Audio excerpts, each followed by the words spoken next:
want to be sharp. You want your mind to work the way you imagine it should. Clean thoughts, clear decisions, no fog. But most days, you're not sharp. You're tired by noon. You open your phone without deciding to.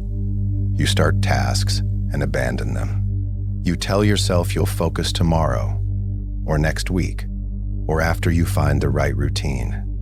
You consume videos about discipline, about focus, about unlocking your potential. You buy books you don't finish.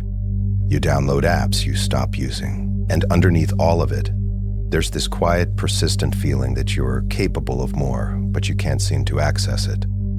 You're waiting for something to click. You're waiting to feel ready. You won't. What you call God mode, that state where your brain actually works, where you think clearly, act decisively, sustain effort without constant internal negotiation. That's not a psychological breakthrough. It's not a mindset shift. It's not something you find. It's a condition created by behavior. And right now, your behavior is creating the opposite. Let me be clear about what I mean by God mode. I'm not talking about superhuman performance. I'm not talking about becoming someone you're not. I'm talking about basic cognitive function at a high level. Sustained focus. The ability to sit with a problem without fleeing to distraction. Emotional regulation. Not suppression, but the capacity to feel something without immediately reacting to it. The ability to delay gratification. To choose the harder thing when it matters.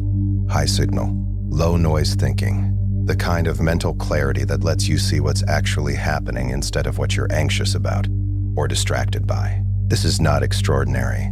This is how your brain is designed to work. But for most people, it doesn't work this way. Not consistently, not when it counts. And the reason is not that they lack intelligence or willpower or some secret knowledge.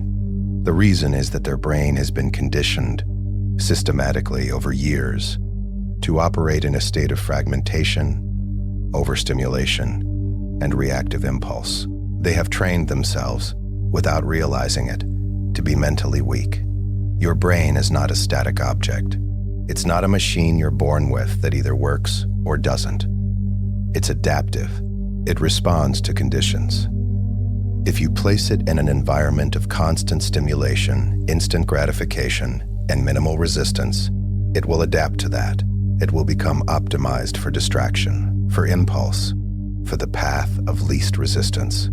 Neural pathways strengthen with use. The behaviors you repeat, checking your phone, switching tabs, seeking novelty, avoiding discomfort, those become automatic, effortless. And the behaviors you avoid, deep focus, sustained effort, boredom, difficulty, those become harder, more uncomfortable, eventually intolerable. This is what's happening in your brain.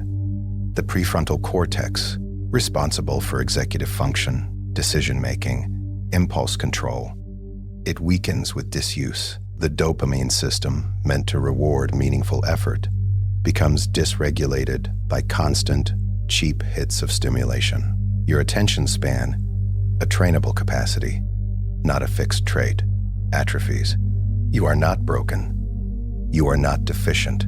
You are untrained, or worse, you are trained in the wrong direction. Let me describe what this looks like in practice, because I think you'll recognize it. You sit down to work. Within minutes, maybe seconds, you feel a pull, a restlessness. You don't consciously decide to check your phone. You just do. You don't plan to open another tab. Your hand moves before you notice. You're not even looking for something specific. You're looking for relief. Relief from the discomfort of sustained attention. And you get it, for a moment. Then the discomfort returns. So you seek relief again. This cycle repeats, sometimes dozens of times an hour, and you call it a productivity problem. It's not. It's a tolerance problem. You have no tolerance for mental effort. You have no tolerance for boredom. You have built a mind that requires constant stimulation to feel normal. And constant stimulation is the thing preventing you from thinking clearly. And it's not just distraction, it's decision-making. How many decisions do you delay? Not big decisions, small ones. What to eat, when to start, whether to respond. You delay them because deciding requires clarity, and clarity requires a quiet mind, and your mind is never quiet. So you avoid the decision, or you let impulse make it for you, or you outsource it to an app, an article, another person. Over time, you stop trusting yourself, not because you make bad decisions, but because you've stopped making them at all. You replace thinking with consuming. You replace action with planning. You replace discipline, the ability to do what you said you'd do, regardless of how you feel, with motivation, which is just a feeling you wait for. And when it doesn't come, you tell yourself, you're not ready. You're waiting for clarity.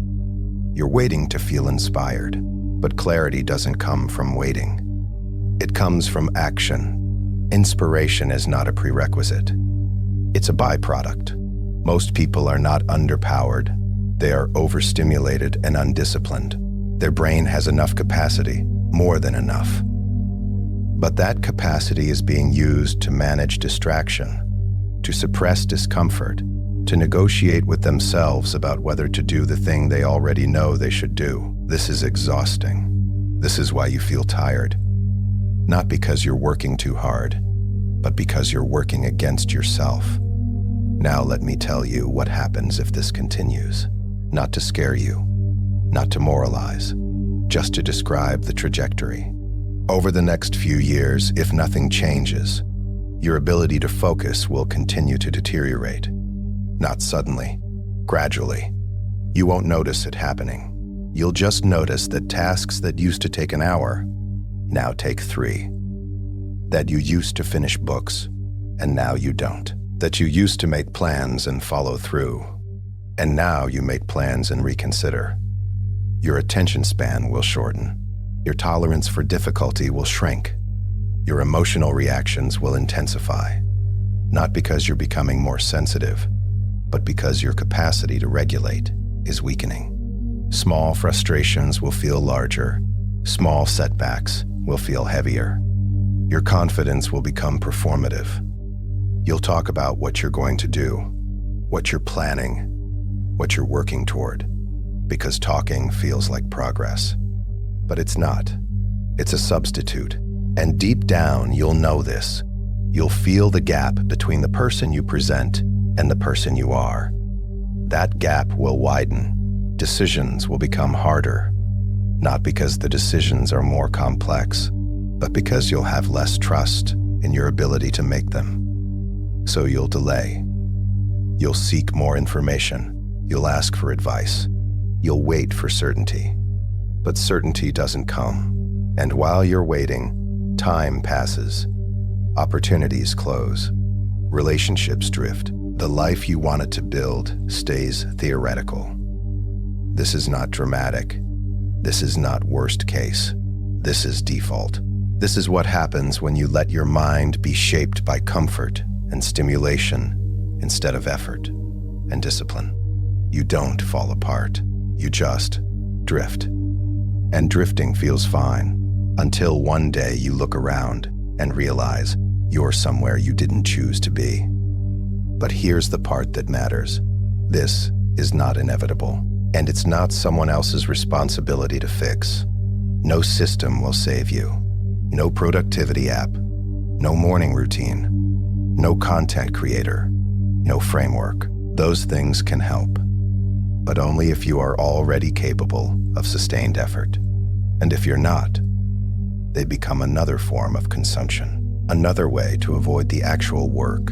This is not society's fault.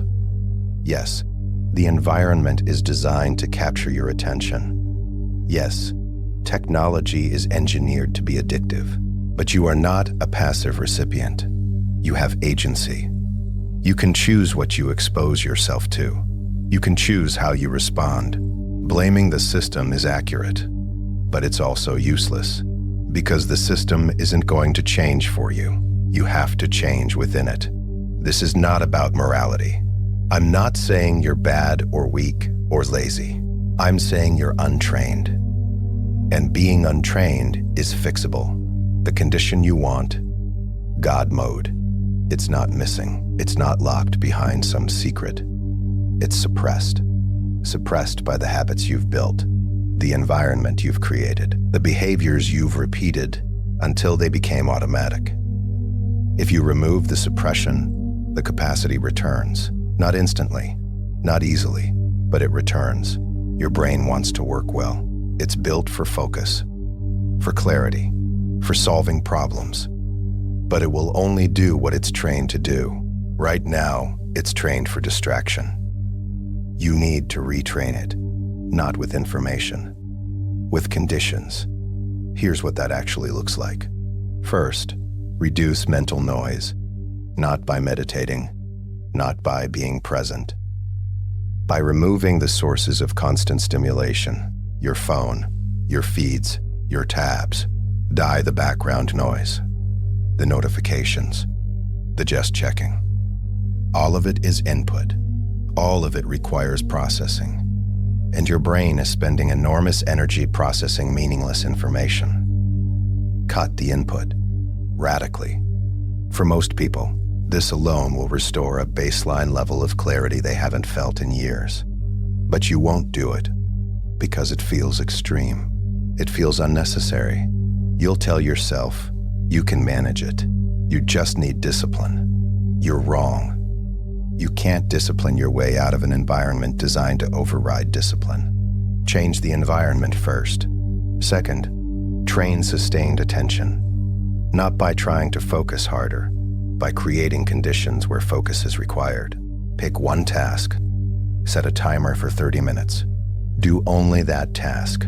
No switching, no checking, no just one thing. When the discomfort comes, and it will come, sit with it.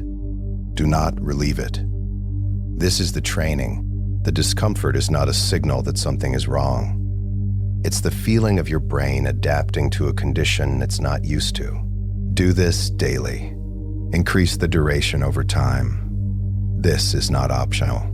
If you cannot sustain attention for 30 minutes, you do not have cognitive control. You have cognitive dependency. Third, increase your tolerance for boredom and effort. Do things that are hard and unrewarding in the moment. Physical exertion without entertainment. Reading without skimming. Sitting without input. Walking without a podcast. The goal is not the activity itself. The goal is to recondition your brain to tolerate discomfort without seeking escape. Right now, the moment something feels hard or boring, you flee. You've trained yourself to flee. You need to train yourself to stay. This is not about suffering. It's about building capacity. Boredom is not the enemy. Boredom is the condition under which your mind learns to generate its own signal instead of waiting for external input. Fourth, create friction between impulse and action. Most of your behavior is automatic. You don't decide to check your phone. You just do. The way to interrupt this is to add friction. Physical distance, extra steps, a pause between impulse and action. This sounds trivial. It's not. Automaticity is powerful. If you want to regain control, you need to disrupt it. Make it harder to do the things you don't want to do. Make it easier to do the things you claim you want to do. Your environment should support the person you want to become, not the person you've been. Fifth, do what you said you'd do, when you said you'd do it, regardless of how you feel. This is discipline, not motivation, not inspiration. Discipline is keeping agreements with yourself. Small agreements, specific agreements. I will work on this from 9 to 10. Then you do it, not because you feel like it, because you said you would. Every time you keep that agreement, you rebuild trust in yourself. Every time you break it, you erode it. Most people have no self-trust left.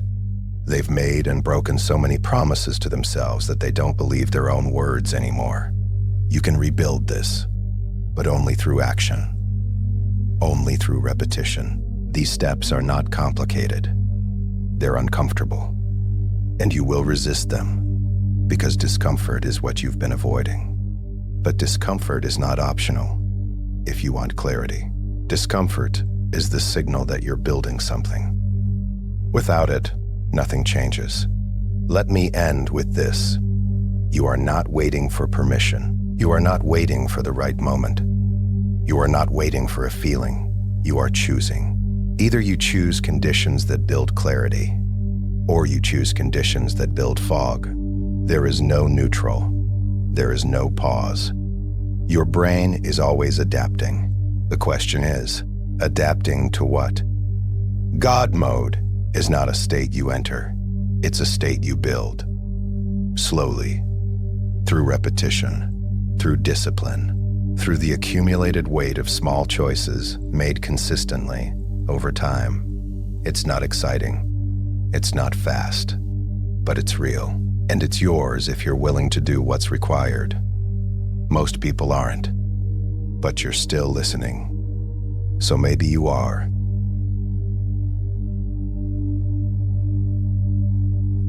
Subscribe and start changing your life.